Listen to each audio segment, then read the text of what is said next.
On verra bien ce que ça fait. Il a fait. Ok. Alors voilà, on en est au passage dans lequel la Gemara, là-bas, la Gemara de Gittin, donc, elle explique qu'est-ce que ça veut dire Mi kamocha be'elim Hashem. On avait commencé à en parler sur le silence de Dieu la dernière fois. Il y a une deuxième explication, un peu différente maintenant du Maharal, dans lequel il ne dit pas exactement ça, mais il explique ça un petit peu différemment. Alors là, donc, il dit Mi shelamad mi kamocha be'elim Hashem. Vous voyez où c'est? Je pense que vous l'avez là-bas. Et dans le Maharal dit la chose suivante. Ze'inyan nifla meod. Il dit, bon, voilà, c'est quelque chose de formidable. Qu'est-ce qui est vraiment formidable, dit-il? Il dit, pourquoi on fait un jeu de mots entre Ba'elim, qui est comme toi parmi les dieux, avec Ba'ilmim, avec les muets. Chez l'automar, qui Hashem itbarar tsarir gvura lichbosh et ka'aso. C'est-à-dire, quand Dieu fait preuve de patience et qu'il réfrène sa colère pour ne pas tout de suite se venger de ceux qui l'ont en fait insulté, la reine Amar, mi kamocha ba'elim, mi kamocha ba'ilmin. Dieu est est capable de surmonter donc sa colère et de ne pas réagir, de ne pas répondre, comme le muet qui ne répond pas. Kemo ha'ilem, en sarich lirbosh et adibur shelo yetse, rak me'atzmo ukar. Et donc la première explication du Maharal est la suivante. De la même manière qu'un muet n'a pas besoin de se forcer et de retenir ses paroles de sortir, mais de manière naturelle, il ne parle pas parce que précisément il est muet. De la même façon, on va trouver que Akadosh Baruch Hu n'a pas besoin de se forcer, de se retenir, mais de manière naturelle, il ne répond pas. Et pourquoi? Ken Hashem itbarach, ma shueno meshiv le machisav mipne shueno mitpael. C'est l'explication qu'on avait vue la dernière fois. ולא כמו אדם שהוא מתפעל עם שומע חרופים, ואם ירצה לשתוק צריך לכבוש, אבל הקדוש ברוך הוא אינו צריך לכבוש כעסו. Ça, c'est l'explication qu'on a vue la dernière fois. Dieu, par nature, n'a pas besoin de réagir, puisqu'en fait, l'insulteur, le monde, ne font pas partie, on va dire comme ça, de son monde naturel à lui. Donc, il est au-dessus de tout ça, ça ne le touche pas. Là, maintenant, le Maharal va apporter une deuxième explication, en tout cas une deuxième composante. Et il dit, Veyesh lecha ladat ki nikra ilem milashon almut. Il est appelé ilem, muet, milashon almut. Almut, ça veut dire quelque chose comme alimut, c'est-à-dire quelque chose qui est fort, qui a de la puissance. Et il dit, ve'u lashon chozek vetokef. C'est-à-dire, on parle de la force et de la puissance de Dieu maintenant. Le silence de Dieu, c'est sa puissance. Ça aussi, on en avait parlé. ובא לשון על מי שהוא קשה כמו אבן, להוציא ממנו הדיבור ולכן נקרא אילם. Le ilem, il met énormément d'efforts à vouloir parler, mais il n'arrive pas. Et donc, c'est pour ça qu'on l'appelle ilem. Vashem itbarach nikra el milashon chozek vetokef. Lui aussi, il est appelé de cette manière-là. Et shnehem milashon tokef. Lachan lehamar, al tikre mikamocha ba'elim, et la mikamocha ba'elmim. Parce que tous sont en rapport avec la puissance. והעלמות אצל הקדוש ברוך הוא אינו כמו אילם שהוא כבן אדם. כי באדם אינו יכול להוציא ממנו הדיבור, ואצל השם יתברך הוא נבדל מהגשם, comme on avait vu la dernière fois, ça ne fait pas partie de son monde. וכל נבדל, c'est ça l'intéressant maintenant, l'idée, הוא תקיף וקשה. ומפני שהשם יתברך תקיף ואינו מתפעל, מתייחס תוקף שלו לאילם, שאינו מדבר מפני הקושי שלו להוציא את הדיבור, כמו אבן דומם, qui évidemment ne parle pas. Et donc, l'idée, elle est la suivante. Il y a dans ce qu'il appelle ici Nivdal, ce qui est en dehors du monde, ce qui est au-delà du monde, ce qui est transcendant. Dans la transcendance, il y a une notion de puissance et de dureté, cachée, ce qu'il appelle caché. Okay? Takif, puissance, veut cacher dureté. Pourquoi? Parce que le fait de ne pas réagir ou le fait de ne pas partir, de faire partie du monde, c'est quelque chose que le Maharal attribue à la puissance et à la dureté. Alors, qu'est-ce que c'est qu'être dur? A priori, la dureté, ça consiste à être difficile de changer. On appelle donc quelque chose de dur, quelque chose qui ne change pas facilement. Reste dans la position où il est. C'est pour ça que le Maharal pense que quand on dit que Dieu est transcendant, la transcendance, c'est une forme de dureté, parce que la dureté indique qu'il ne change pas, qu'il ne peut pas changer, qu'il ne peut pas changer facilement. La transcendance, ce qui est au-delà du monde, c'est-à-dire ce qui est au-delà de la matérialité, est quelque chose qui, a priori, ne subit pas les changements de la matérialité.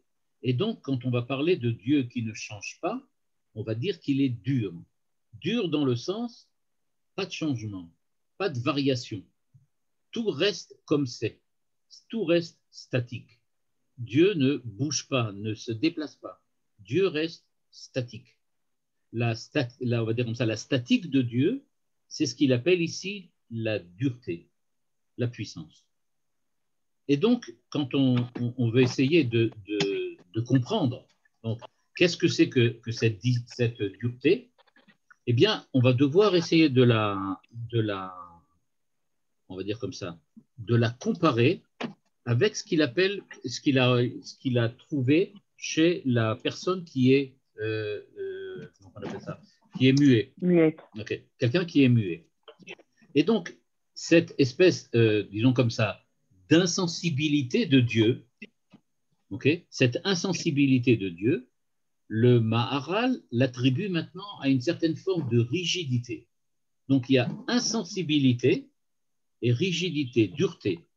Tout ça, pour lui, ça vient ensemble. Et donc, c'est pour cela, dit-il, que bien que Dieu pourrait réagir, mais il est insensible à tout ce qui se passe. Donc, il est rigide. Il n'y a rien qui le transforme. Et c'est pour ça qu'on dit donc qu'il est muet. Muet parce qu'il est rigide, parce qu'il ne change pas, parce qu'il ne se transforme pas, d'une part. Et d'autre part, ça indique aussi une certaine forme de puissance. Pourquoi? Parce qu'il faut investir beaucoup de puissance pour arriver à le transformer, pour arriver à le changer. Et donc, étant donné qu'on a, malgré la puissance qu'on investit, on n'arrive pas à le transformer, on n'arrive pas à le changer, donc, dit le Maharal, c'est pour cela que le texte en parle de cette manière-là, comme il aime. Il aime de la chose rigide, dure. Alors maintenant qu'on a compris l'idée, ou comme toujours chez le Maharal, c'est des espèces d'équations comme ça, d'équations entre différents thèmes, il faut essayer maintenant de le comprendre plus généralement, plus globalement. C'est-à-dire essayer de voir qu'est-ce que le Maharal a voulu montrer par là. Il veut montrer, donc on l'avait dit la dernière fois, qu'il y a quelque chose qui fait que l'homme n'a pas accès au monde de Dieu, mais qu'inversement, pour Dieu, le monde de l'homme est un monde auquel il est insensible. Pourquoi il est insensible? Parce que, du point de vue du Maharal, de sa nature, il est insensible. Pas que Dieu ne sait pas ce qui se passe, ou que Dieu ne réagit pas, ou que Dieu ne fait pas quelque chose. Mais ici, ce qu'on veut dire, c'est que sa nature, elle est insensible au monde matériel. En ce sens qu'il n'y a pas de comparaison, mais il n'y a pas d'accès possible entre les deux. Le monde de Dieu qui viachol, le monde de Dieu, c'est quelque chose qui se place au-delà du monde humain. Et à partir de ce moment-là, ce qui se produit d'une manière naturelle dans le monde de l'homme, chez Dieu ne fait rien de particulier, ne fait rien de naturel. C'est juste quelque chose qui est, on va dire comme on l'a dit, et dans lequel, pour lui, ça ne lui importe pas. Ça ne le touche pas directement. Il faut qu'il décide que ça le touche pour que véritablement, il en fasse quelque chose. Et l'idée de puissance qui vient derrière, la rigidité, la dureté, okay, tout cela, ça vient du fait, encore une fois, que pour l'homme, dans sa traduction de ce qu'il voit chez Dieu, il présente Dieu comme quelque chose de solide, qui est inchangeable. Et donc c'est pour ça que nous, on l'appelle de cette manière-là. Il y a donc dans le texte du Maharal une espèce d'une articulation entre deux façons de regarder ou pardon, deux façons de décrire la réalité divine. Soit je la décris de la manière dont Dieu perçoit le monde, et à ce moment-là, il est transcendant, donc insensible. Soit je parle de la manière dont l'homme perçoit on va dire comme ça, la non-présence de Dieu directement, naturellement. Et à ce moment-là, je ne l'appelle pas insensible, mais je l'appelle puissant ou dur ou rigide. C'est deux façons de parler de Dieu, suivant qu'on parle du point de vue de l'homme ou suivant qu'on parle du point de vue de Dieu. Et ça se retrouve dans le même terme. Et ce que veut dire le Maharal ici, que c'est justement ça ce que les Chachamim font. Ils disent, ne dis pas il aime Ba'elim, les dieux, mais dis Be'elmim, les muets. C'est-à-dire que tu dois justement jouer sur les deux tableaux. Il y a une manière de parler comme on parle Dieu, une manière de parler comme parle l'homme, et c'est ça ce que font les Chachamim dans la Gemara, quand ils disent ne dis pas ça, mais dis ça. C'est-à-dire qu'en fait, ils nous disent, regardez, il y a deux façons de regarder les choses, et c'est pour ça que dans le même terme, on peut quelquefois jouer sur le mot, parce que le mot peut avoir effectivement disons comme ça, peut présenter deux optiques différentes selon la façon dont on va l'interpréter. Donc tout ça, c'était sur le silence de Dieu. Donc il s'agit véritablement d'un silence particulier. C'est le silence de la perfection, de cette manière-là. OK. Donc maintenant, deuxième on va dire, suite de ce que fait le Maharal. Et maintenant, il va interpréter un texte. Alors là, je vais vous le montrer le texte parce que si on ne l'a pas, c'est un petit peu difficile de comprendre de quoi il s'agit. Le Maharal, il faut que je le retrouve, où est-ce que je l'ai mis? Attends, voilà, il faut que je le retrouve, où est-ce qu'il est? Voilà, c'est ça. La Gemara utilise un verset particulier. La Gemara utilise donc un verset particulier, un verset qui parle, ici, pardon, voilà, je vais vous montrer. Je pense que vous le voyez maintenant. OK. Voilà ce que dit la Gemara. Ça, c'est le texte de la Gemara. À la suite, donc, Mika Mocha Ba'ilmi, c'est ce que vient d'expliquer le Maharal maintenant. Maintenant, le Maharal passe à la phrase suivante. Ma'asa, la Gemara nous raconte, donc le Talmud nous raconte. Qu'est-ce que Titus a fait? Il a pris le rideau, donc qui séparait le Saint des Saints du reste du sanctuaire. Il en a fait une espèce de sac, comme ça. Il a pris tous les ustensiles du temple, il les a déposés dans ce sac, dans ce truc, et il les a amenés en bateau pour revenir en Grèce et pouvoir se vanter, de montrer fièrement, voilà ce qu'il a fait. Comme il est dit, et c'est ça ce que le Maharal va s'occuper de maintenant, comme il est dit, Uvechen ra'iti reshaim kvurim ubaou, j'ai vu des reshaim, des mécréants enterrés, ou baou, ça veut dire, ou vavaou, ça veut dire, sur lequel il y avait une pierre tombale avec écrit leur nom, etc. Donc, j'ai vu dit Salomon dans Coëlette, dans l'Ecclésiaste, il dit, j'ai vu des tombes, donc les tombes des gens mécréants, qui étaient même gravées, dans lesquelles il y avait écrit dessus leur nom. Ou mimakom kadosh ya'alehu. Et il venait toujours du sanctuaire, il venait toujours du Beth Amikdash. Ya'alehu, ils allaient. Veishtakru, attendez, pardon, là j'essaie de faire entrer. Voilà. Ok. Veishtakru.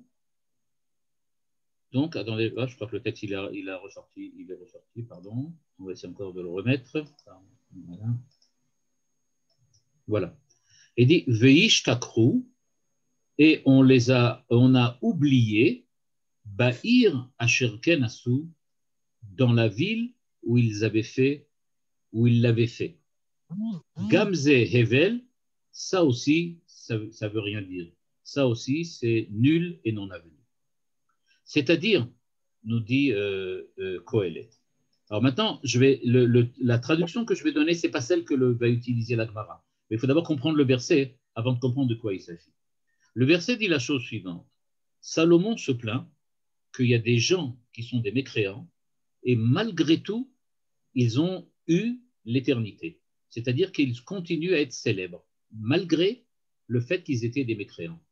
Et c'est pour ça qu'il dit, regardez, j'ai vu des mécréants enterrés, et bien que leurs tombes auraient dû être dispersées et leurs ossements, je ne sais pas moi, envoyés par le vent ou dans la mer, on voit qu'ils ont gardé une tombe dans laquelle leur nom est inscrit avec ce qu'ils ont fait ou avec les termes qu'on a écrits sur la pierre tombale. Au Mimakom Kadosh Yalechu. Et on a l'impression, dit-il, que même aujourd'hui, ils reviennent du temple. C'est-à-dire que la description qu'on en donne sur leur pierre tombale est une description positive. Et voilà, ils sont devenus célèbres. Et on a oublié tout ce qu'ils avaient fait de mal, même dans la ville dans laquelle ils ont fait ces méfaits-là, où ils ont commis leurs méfaits. Et c'est pour ça que Salomon termine en disant Gamze Evel, tout est vanité. Et donc, ce que veut dire le verset, en rapport avec ce qu'on a vu avant, c'est que lui, Titus est un mécréant, mais il veut quand même être célèbre.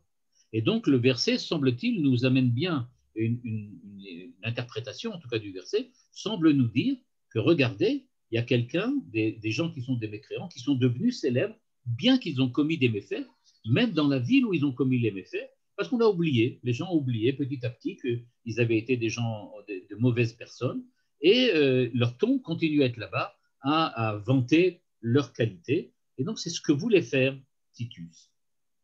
La Gemara va pas lire ce verset-là exactement comme ça. Elle va faire un petit changement. Elle va dire encore une fois, elle va encore utiliser le système de al-tikri, ne lis pas comme ça. C'est-à-dire, il y a deux interprétations possibles, et c'est on va dire comme ça, deux optiques de la lecture du verset, et donc ces deux optiques, la Gemara va les présenter. Elle va dire, ne lis pas le terme kevurim, enterré, comme enterré, mais lis kevutsim, c'est-à-dire, ils sont a priori assemblés. Et ne dis pas Vaishtakru, ne lis pas le verset dans ta lecture, et ils ont été oubliés, les méfaits, mais dis Ishtabru, et on leur a apporté des louanges, on les a loués. Et donc le verset pour la Gemara, pour le Talmud, veut dire la chose suivante. J'ai vu des mécréants rassemblés, au Mimakom Kadosh Yalchu, et ils venaient du temple et ils se vantaient et ils étaient loués pour ce qu'ils avaient fait. C'est comme ça que la Gemara lit le verset. Après ça, il y a une autre explication encore que dont le Maharal ne va pas porter d'interprétation. Il va la passer sous silence. Et il y en a qui disent, Yika de Amré, qu'en fait, non, il faut dire pas rassembler, mais enterrer. Et ça veut dire qu'il a réussi à découvrir tous les trésors que les enfants d'Israël avaient cachés, c'est-à-dire qu'ils avaient enterrés sous terre. Il a tous réussi à les découvrir et qu'il les a pris avec lui quand il est rentré à Rome. Donc, voilà le texte de la Gemara et voilà la manière dont la Gemara l'interprète. Maintenant, ce qu'on va voir, c'est la manière dont le Maharal va interpréter ce texte-là. Alors, on va lire doucement, parce que dans le Maharal va essayer de s'attacher à nous expliquer exactement qu'est-ce que la Gemara veut nous dire, pourquoi elle a changé les termes et qu'est-ce qu'elle recherchait à nous montrer. Et voilà ce qu'il écrit dans le texte, dans le mot qui commence Ubechen Raïti Rechaim. Donc j'ai vu des mécréants, des méchants. Demande le Maharal, veut cacher Mache Amar al Tikri. Pourquoi le Talmud a-t-il changé la manière de lire le verset? Ou Menale le Midrash. Et pourquoi il a expliqué ça de cette manière-là? C'était en gros, quelle est la motivation du Talmud de changer la manière de lire le verset? Pourquoi l'autre manière ne suffit-elle pas? Et à la façon dont je vous l'ai lu tout à l'heure, tel que l'expliquent en général les commentateurs sur le texte même de Qohélet, de l'Ecclésiaste, on voit que ça fonctionne tout à fait dans le texte, puisqu'on parle de la célébrité de gens qui ont commis des méfaits. Donc c'est exactement ce que voulait faire Titus. Il voulait être célèbre en montrant les méfaits qu'il avait accomplis. Donc ça marche tout à fait. Et donc le Maharal demande, mais pourquoi on a changé? Qu'est-ce qu'on a besoin de changer ça? Et à part ça, dit-il, quel rapport phonétiquement entre le mot kvutsim et le mot kvurim? C'est vrai que le début du mot, c'est le même, que vous. Mais pourquoi tsim, rim, ça n'a pas de rapport directement non plus. Et donc il nous dit, et à part ça, Ve'yirei mipnei shekatuv u'mimakom kadosh ye'alechu. C'est-à-dire, dit-il, il me semble que la raison pour laquelle les maîtres du Talmud ont changé la lecture du texte, c'est parce que dans cette lecture, ils ont fait attention à une partie du verset que j'ai plus ou moins passé sous silence, qui est la partie dans laquelle le texte nous dit qu'ils sont venus du temple. Or, dans l'explication du verset, là, qu'on a vu, le fait que des gens, des malfaiteurs ont été célèbres malgré leurs méfaits, on ne voit pas l'importance du fait qu'ils viennent du temple ou qu'ils ne viennent pas du temple. Qu'est-ce que ça vient changer? Or, dit le Maharal, c'est ça ce que les maîtres du Talmud ont repéré, c'est qu'ils ont repéré qu'il y a une partie du verset qui a priori n'a pas de rapport. Et c'est à cause d'elle qu'ils ont changé le sens du verset. Pourquoi? Alors, il dit, le mot Ye'alechu, c'est un présent. Ye'alechu, ils vont, ils sont en train de venir. Or, dit le Maharal, Avele lirtov lashon hava, on aurait dû dire que dans le passé, par le passé, ils sont venus du temple. Mais pas que maintenant, ils sont en train de venir du temple. Maintenant, ils sont morts. Verak lashon ovekti, de mashma ata. Mais maintenant, ils sont enterrés. Quand tu dis que maintenant, ils sont enterrés, donc ils sont morts, donc ils ne peuvent pas venir. Donc le verset, a priori, se contredit. Au début du verset, on dit « J'ai vu des gens malfaiteurs qui sont enterrés et ils viennent du temple. » Non, ils sont venus par le passé, ils disaient. Et c'est comme ça que j'avais traduit. Moi, j'avais traduit « Il y a les routes dans le passé. » Or, dit le Maharal, ce n'est pas vrai, c'est un présent. Donc, on est en train de nous parler de gens qui viennent du temple. Donc, on ne peut pas parler dans le passé. Donc, on ne peut pas parler de gens enterrés. Et dit-il, lefichach, darash kakatuv rotzelo markvutzim, c'est-à-dire qu'ils étaient rassemblés, ces gens, ces malfaiteurs, les filles shayu nikbatsim, niknot laem shem bishvilze, ve'amar hakatuv kiem nikbarim, ve'en laem shem klan. C'est-à-dire, nous dit le Maharal, donc la lecture du Talmud est une lecture à double niveau. Il y a, bon après je donnerai une petite explication. C'est une lecture à double niveau. La première chose que l'on fait, c'est que on insiste sur le fait qu'ils sont vivants.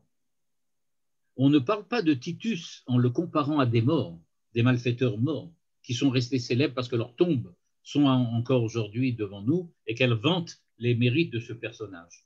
Mais on parle de quelqu'un qui est vivant.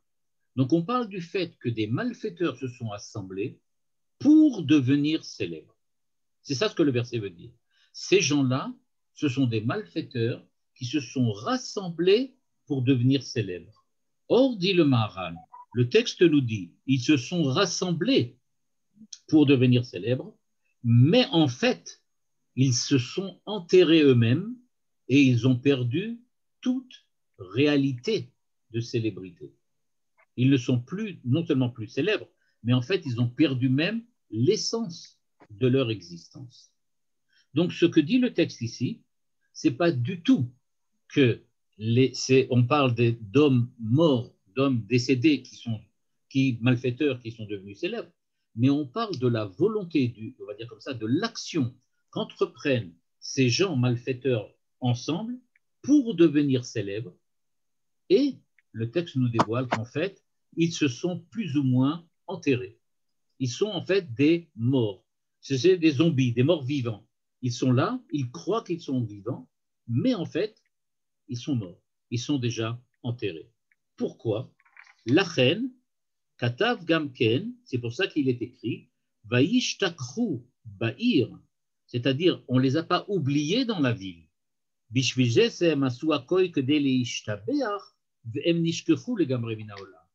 Mais en fait, ils voulaient les ishtabeach, c'est-à-dire ils voulaient devenir célèbres, mais en fait, on les a oubliés. Et donc, dit le Maharal, ce que le texte, la lecture donc, des maîtres du Talmud nous apprend, c'est qu'il y a, et c'est ce que je voulais expliquer tout à l'heure, c'est un petit peu ce qu'on peut appeler un palimpseste. C'est-à-dire que c'est quelque chose qui est écrit sur un parchemin déjà écrit et qui a été effacé. C'est-à-dire, il y a en fait deux écritures l'une sur l'autre. Le Maharal nous dévoile ici que la notion de Al-Tikri, ce n'est pas seulement ce que j'ai dit tout à l'heure, à savoir qu'il y a deux manières de lire un texte, mais qu'en fait, nous dit-il, il y a un texte qui dit quelque chose en dessous d'un texte qui, lui, dit autre chose. Mais tous les deux sont là ensemble. Dans le Al-Tikri du Talmud, on trouve donc ici la manière particulière qu'ont les maîtres du Talmud, les Amoraïm, de lire le texte de la Torah. Ils lisent le texte comme quelque chose qui a deux possibilités à la fois. On a écrit le mot oublier, mais en dessous, on voulait dire rendre célèbre. On a dit véritablement enterrer, mais en dessous, on voulait dire rassembler. Et donc, ce que voulaient faire ces hommes, ces malfaiteurs, c'est se lier entre eux pour obtenir la célébrité. Et en fait, cette liaison, cette relation qu'ils ont créée entre eux, c'est une certaine forme de mort. C'est ce que dit le texte. Et de la même manière, il est écrit qu'ils sont oubliés, mais en fait, on voulait dire qu'ils ont voulu être célèbres, qu'ils ont cherché la célébrité. Et donc, le texte dit la chose suivante. Des malfaiteurs s'unissent entre eux, mais ils en meurent, et leur désir de célébrité a disparu, et ils sont complètement oubliés. Et donc, c'est ça, la lecture palimpsestique, on va dire comme ça, de la Gemara. C'est comment lire un texte quand en dessous, il y en a un autre. Il y a deux textes à la fois. Et quand on les lit, il faut les lire les deux à la fois. On ne peut pas lire simplement la deuxième partie. Al-Tikri ne dit pas ça, mais dit ça. Mais il faut lire les deux à la fois. C'est ce qu'a fait le Maharal ici. En nous montrant en fait que les deux, on va dire comme ça, un peu comme un millefeuille, il y a deux couches à lire. Mais il faut les lire ensemble. Quand tu les lis ensemble, alors tout le sens du texte, tout le texte prend son sens. Et maintenant, donc, on va pouvoir comprendre qu'est-ce que voulait faire. Il veut nous dire en fait le désir profond de Titus dans cet épisode donc de la conquête de Jérusalem. Le désir profond de Titus, en fait, c'était la célébrité. C'est ça ce qu'il recherchait. Ce qu'il voulait être, c'est perdurer au-delà du temps. Il voulait montrer qu'il était quelqu'un de célèbre, c'est-à-dire quelqu'un qui existait, qui avait une existence qui perdure, qui se poursuit à l'infini, qui est éternelle. Il voulait en fait acquérir l'éternité. Il voulait montrer au monde entier qu'il était quelqu'un de suffisamment célèbre pour pouvoir dire qu'il est éternel. C'est grâce à sa célébrité qu'il voulait affirmer son éternité dans l'existence. Or, le verset nous dit, et c'est ce que font les maîtres de la Gemara, le verset nous dit qu'ils ont essayé, effectivement, il a essayé véritablement de le faire. Mais en fait, ce qui s'est passé, c'est le contraire. Il a voulu être célèbre, il a été oublié.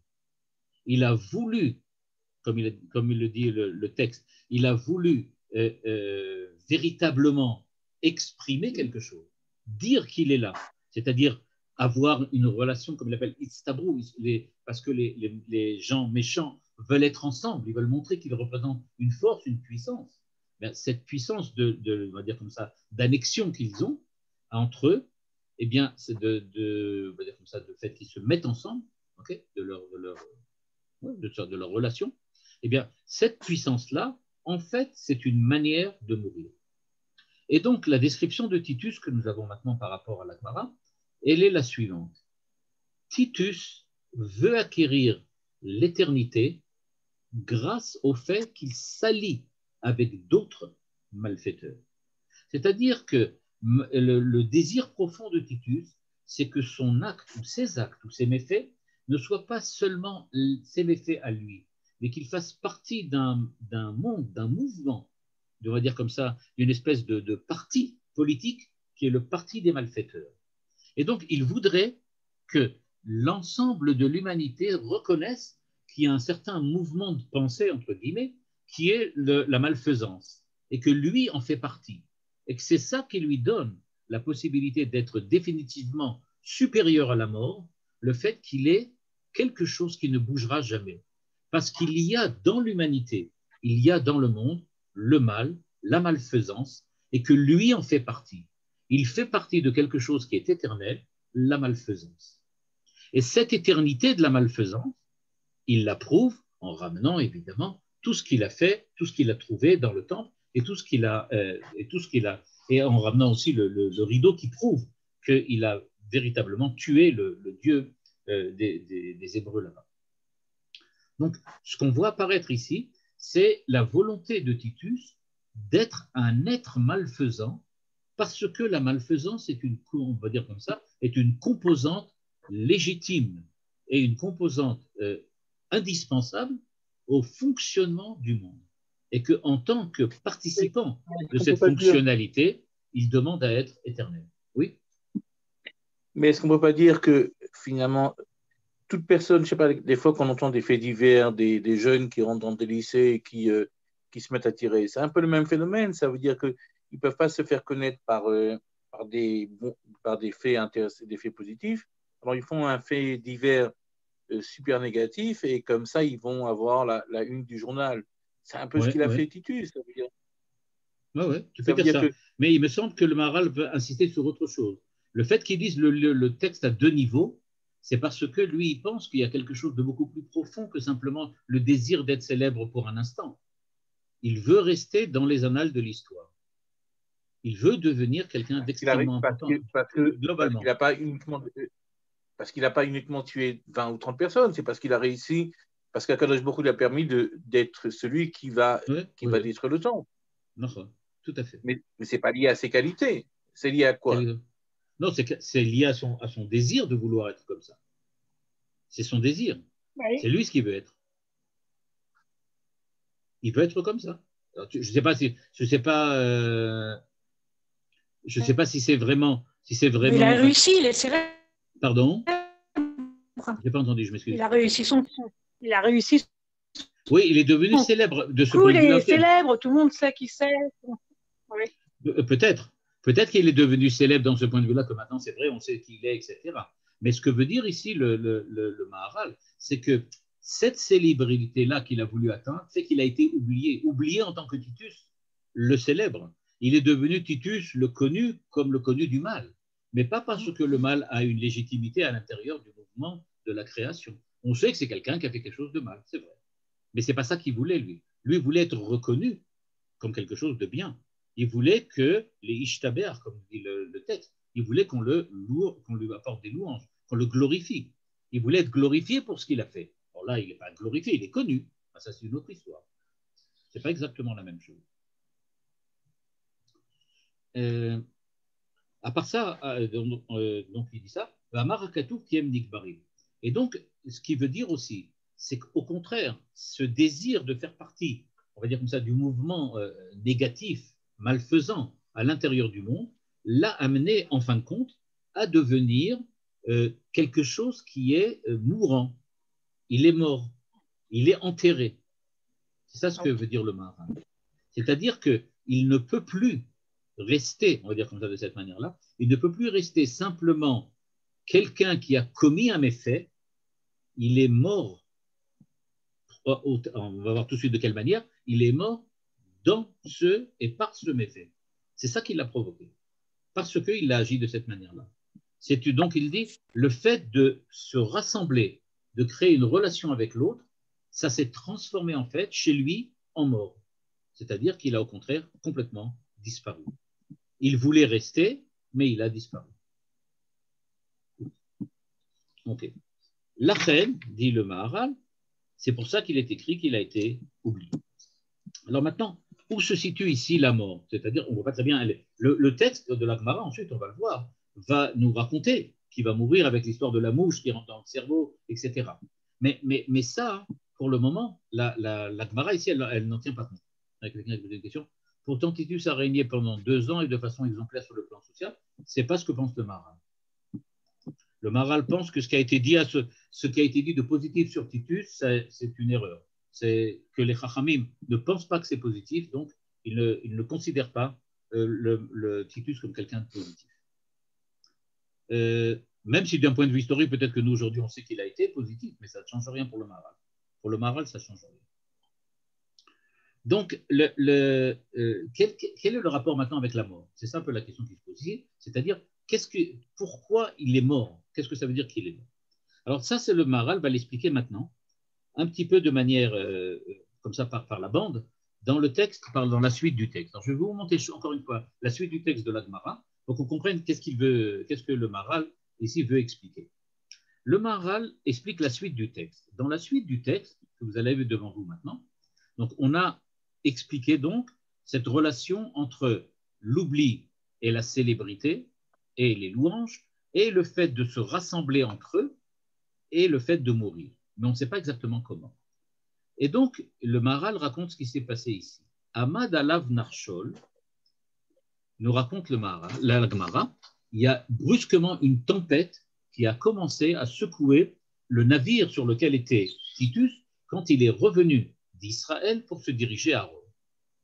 Et qu'est-ce qui s'est passé? Eh bien, la tempête a commencé à faire sombrer le navire. Et Titus dit, il me semble que le Dieu de ces gens-là n'a de force et de puissance que quand il est dans l'eau.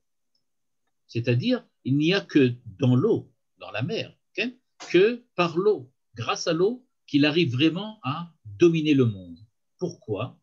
Quand Pharaon est venu, eh bien, Pharaon a été noyé dans l'eau.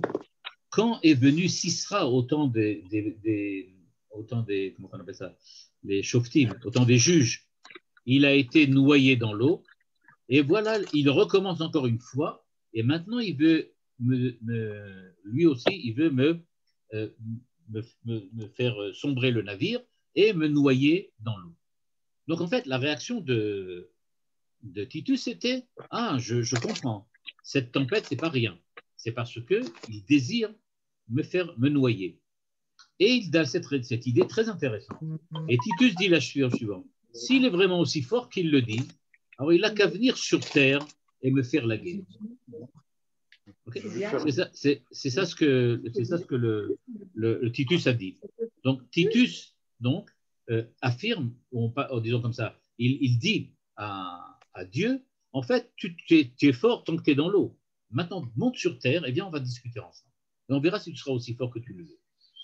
À ce moment-là, nous dit la Gemara, il y a une voix qui est venue du ciel et qui lui a dit, malfaiteur, fils de malfaiteur, arrière-petit-fils de malfaiteur, j'ai un animal particulier qui s'appelle un moustique, et tu verras, etc., que le moustique va le tuer effectivement, pas sur l'eau, par la tempête, donc il ne va pas mourir par la tempête, mais il va mourir par ce moustique qui va lui pénétrer dans la tête, dans le cerveau, et lui faire, le faire mourir. Ok. Donc, ce que va faire le Maharal maintenant, c'est qu'il va juste utiliser la petite partie, on va dire comme ça, la petite partie du texte qui parle du fait qu'il y a eu une impression, Titus a eu l'impression qu'on veut l'assassiner par l'eau pour nous parler de la mort. C'est à ce moment-là qu'on va véritablement parler de la mort.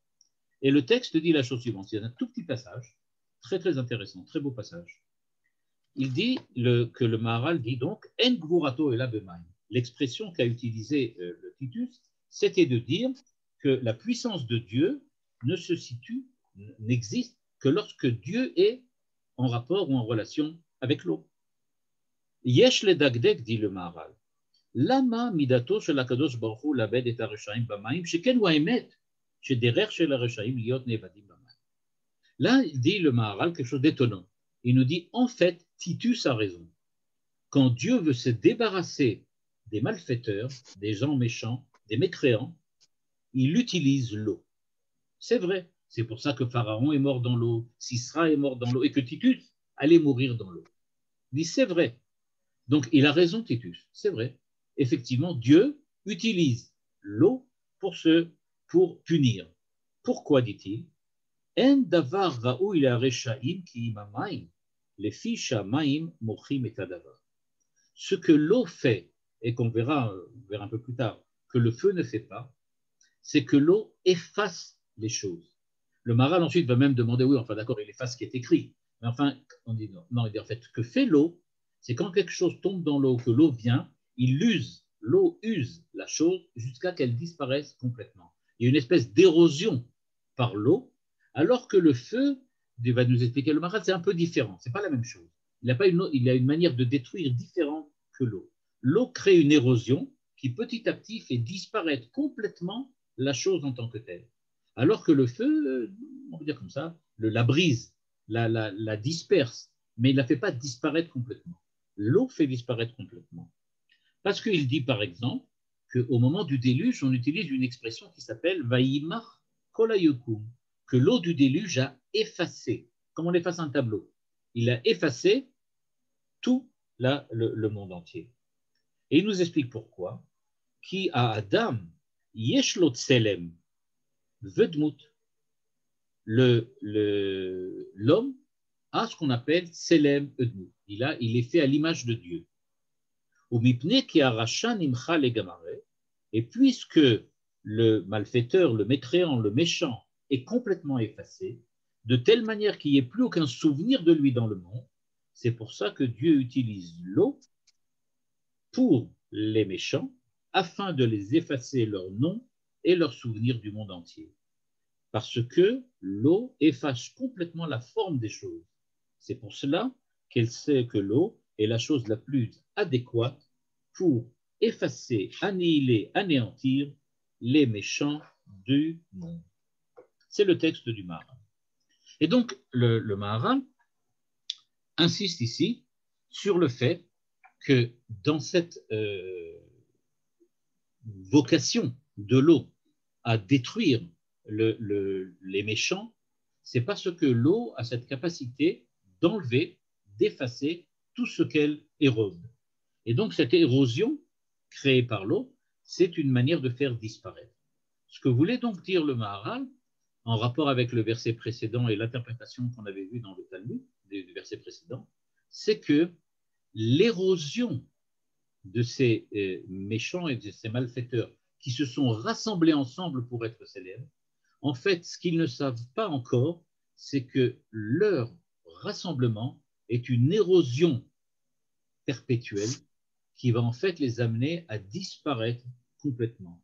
Ils vont être enterrés, de telle façon qu'ils disparaissent de la surface de la Terre et qu'on ne les voit plus du tout. Ce que veut dire le Maharal, c'est qu'en fait, la mort des malfaiteurs vient du fait qu'ils se mettent ensemble. Mais quand ils sont ensemble, au lieu de devenir plus forts, plus puissants, ils s'érodent l'un l'autre. Ils s'usent l'un l'autre.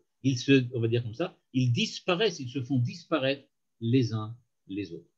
Parce que, en fait, bien que le Maharal ne le dise pas, c'est comme ça que je pense qu'on peut l'interpréter, parce que, pense le Maharal, quand tu mets deux personnes malfaisantes l'une avec l'autre, il y a nécessairement une espèce de concurrence qui se crée entre eux, ou si ce n'est pas une concurrence, il y a une espèce de mitoyenneté qui fait qu'ils agissent l'un sur l'autre et que la malfaisance de l'un étant différente de la malfaisance de l'autre par définition, chacun étant malfaisant à sa manière, eh bien chacun, par malfaisance, provoque du mal sur celui d'à côté. C'est donc le mal lui-même, le mal qu'ils ont en eux, qui fait qu'en fait, ils disparaissent parce qu'ils se sont rassemblés et parce qu'ils se sont mis ensemble. Et donc, à l'opposé de ce que, par exemple, ce que Manitou appelle l'équation de fraternité, ou bien ce que Lévinas appelle l'altérité, ou qu'on peut retrouver aussi chez Hermann Cohen ou Rosenzweig, quand il parle de la valeur de la morale et de la relation avec autrui. Il a dit ici, quand il s'agit, dit le Maharal, quand il s'agit d'être malfaisant, le fait d'être ensemble, d'être avec quelqu'un, d'être avec quelqu'un d'autre, c'est nécessairement l'endommager, lui faire du mal. Et donc, lui faire du mal, c'est le faire disparaître petit à petit. Alors, on verra la prochaine fois quelle est la relation entre la forme, ce qu'il appelle la forme, et le malfaisant, et pourquoi l'eau l'a fait disparaître. Et pour le moment, on va s'arrêter là, et quand on reprendra la prochaine fois, on continuera, et on expliquera, enfin j'espère, on pourra arriver peut-être jusqu'au bout, toute tout le passage qui est assez long malgré tout, sur le moustique et la manière dont le moustique a agi sur Titus. Voilà, si vous avez des questions ou des remarques, Bessimcha Rabba.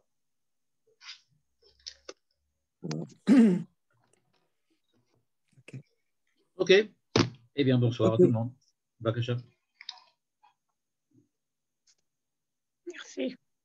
Bakasha. Erev Tov. Erev Tov. Au revoir.